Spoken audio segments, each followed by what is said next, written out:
یہ قرآن ایک بابرکت کتاب ہے جسے ہم نے آپ صلی اللہ علیہ وسلم پر نازل کیا تاکہ لوگ اس پہ غور اور فکر کریں اور تاکہ اہل فہم اس سے نصیحت حاصل کریں۔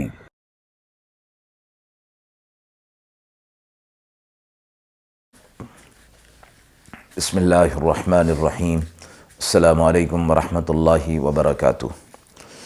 ناظرین کرام، درس قرآن مجید کے آج کے اس پروگرام میں ہم سورۃ طٰہٰ کی آیت نمبر 115 تا آیت نمبر 122 کا ترجمہ اور تفسیر پیش کر رہے ہیں، اور آخر میں پوچھے گئے سوال کا جواب ہوگا۔ اعوذ باللہ من الشیطان الرجیم، بسم اللہ الرحمن الرحیم۔ وَلَقَدْ عَهِدْنَا إِلَىٰ آدَمَ مِن قَبْلُ فَنَسِيَ وَلَمْ نَجِدْ لَهُ عَزْمًا وَإِذْ قُلْنَا لِلْمَلَائِكَةِ اسْجُدُوا لِآدَمَ فَسَجَدُوا إِلَّا إِبْلِيسَ أَبَىٰ فَقُلْنَا يَا آدَمُ إِنَّ هَٰذَا عَدُوٌّ لَكَ وَلِزَوْجِكَ فَلَا يُخْرِجَنَّكُمَا مِنَ الْجَنَّةِ فَتَشْقَىٰ إِنَّ لَكَ أَلَّا تَجُوعَ فِيهَا وَلَا تَعْرَىٰ وَأَنَّكَ لَا تَظْمَأُ فِيهَا وَلَا تَضْحَىٰ فوسوس إليه الشيطان قال يا آدم هل أدلك على شجرة الخلد وملك لا يبلى فأكلا منها فبدت لهما سوآتهما وطفقا يخصفان عليهما من ورق الجنة وعصى آدم ربه فغوى ثم اجتباه ربه فتاب عليه وهدى۔ آیات مبارکہ کا ترجمہ ملاحظہ فرمائیں۔ اور ہم نے آدم علیہ السلام کو تاکید کر دی تھی کہ اس سے پہلے پھر وہ بھول گئے اور ہم نے ان کے اندر عزم نہیں پایا،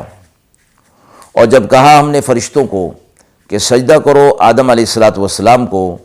تو سب نے سجدہ کیا مگر ابلیس نے نہ کیا۔ پھر کہہ دیا ہم نے اے آدم، یہ آپ کا دشمن ہے اور آپ کی بیوی کا بھی، سو کہیں نکلوا نہ دے آپ کو بہشت سے، پھر آپ پڑ جائیں گے تکلیف میں۔ آپ کو یہ ملا ہے کہ نہ بھوکا ہوں اور نہ اس میں بے لباسی ہو، اور نہ یہ کہ پیاس کھینچے اس میں اور نہ دھوپ ہو۔ پھر ان کے نفس کے اندر ڈالا شیطان نے، کہا اے آدم، میں بتاؤں آپ کو ایک ایسا درخت جس سے آدمی سدا زندہ رہے اور بادشاہی ملے جس میں کبھی ضعف نہ آئے۔ پھر دونوں نے کھا لیا اس میں سے، پھر کھل گئے ان پر ان کی پردے کی چیز، اور وہ لگے ڈھانپنے اپنے اوپر بہشت کے پتے، اور حکم ٹال دیا آدم علیہ السلام نے اپنے رب کا، اور پھر غلطی میں پڑ گئے۔ پھر نواز دیا اس کو ان کے رب نے، پھر متوجہ ہوا اس پر اور ہدایت پر لے آیا۔ آیت کے حوالے سے یہ فرمایا گیا کہ حضرت آدم علیہ السلام کو اللہ رب العزت نے یہ تاکید فرما دی تھی کہ شیطان آپ کا دشمن ہے، اور یہ شیطان آپ کی دشمنی کے اندر آگے چلا جائے گا۔ اور پھر یہ فرمایا کہ آدم علیہ السلام سے اس معاملے میں نسیان اور بھول طاری ہو گیا، اور چونکہ یہ بھول اور نسیان غیر اختیاری امر ہے، اس لیے آدم علیہ السلام کے اس امر کو اور اس معاملے کو گناہ میں شمار نہیں کیا گیا۔ اسی آیت میں آدم علیہ السلام کے لیے یہ فرمایا گیا کہ جب ان کے لیے فرمایا گیا کہ فرشتے ان کو سجدہ کریں، سب نے سجدہ کیا مگر ابلیس نے نہ کیا، تو اس پر اللہ رب العزت نے آدم علیہ السلام سے فرمایا کہ یہ آپ کا دشمن ہے، یہ کہیں آپ کو جنت سے نہ نکلوا دے، یہ آپ کا بھی اور آپ کی بیوی کا بھی دشمن ہے، اس لیے آپ اس سے ہوشیار رہیں۔ پھر فرمایا کہ آدم علیہ السلام کے دل میں ہم نے گناہ کا عزم نہیں پایا،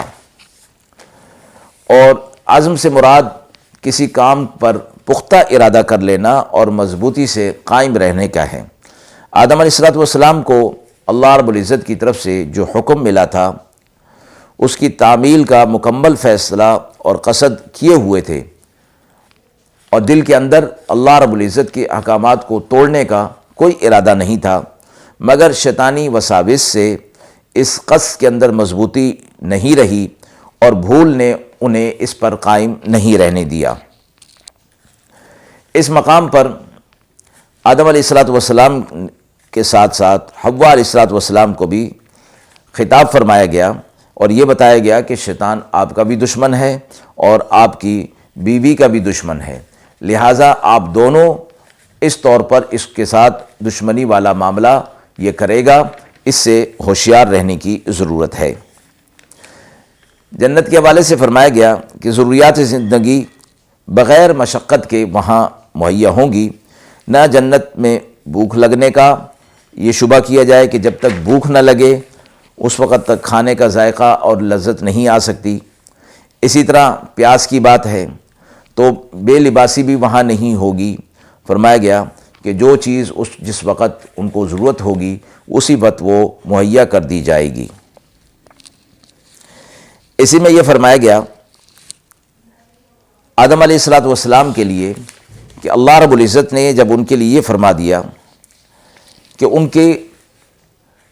گناہ کرنے کا عزم ان کے اندر نہیں تھا،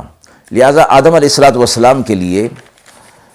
عاصی اور غاوی کا کہنا درست نہیں۔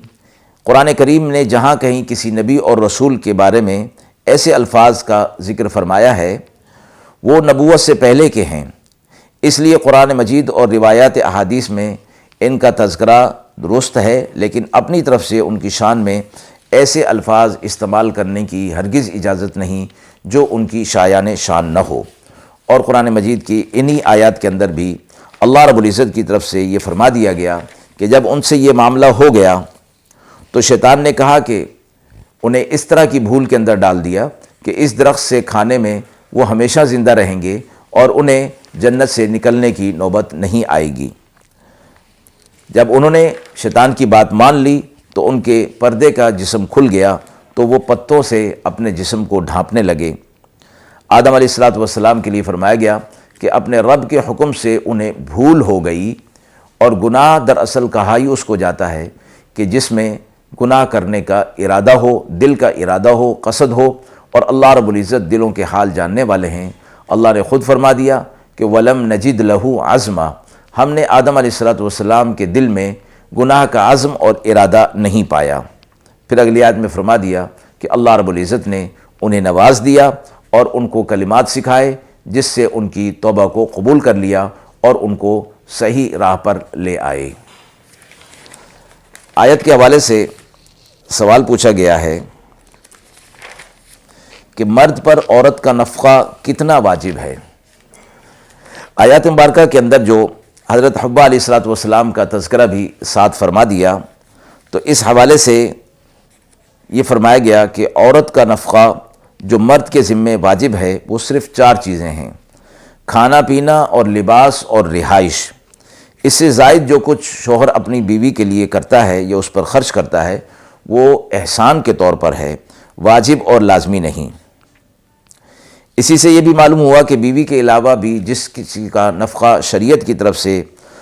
مقرر کیا گیا ہے اور عائد کیا گیا ہے اس میں بھی یہ 4 ہی چیزیں ذمہ واجب ہوتی ہیں، جیسے ماں باپ کا نفقہ اولاد کے ذمے واجب ہوتا ہے جبکہ وہ محتاج اور معذور ہوں۔ وآخر دعوانا ان الحمد للہ رب العالمین۔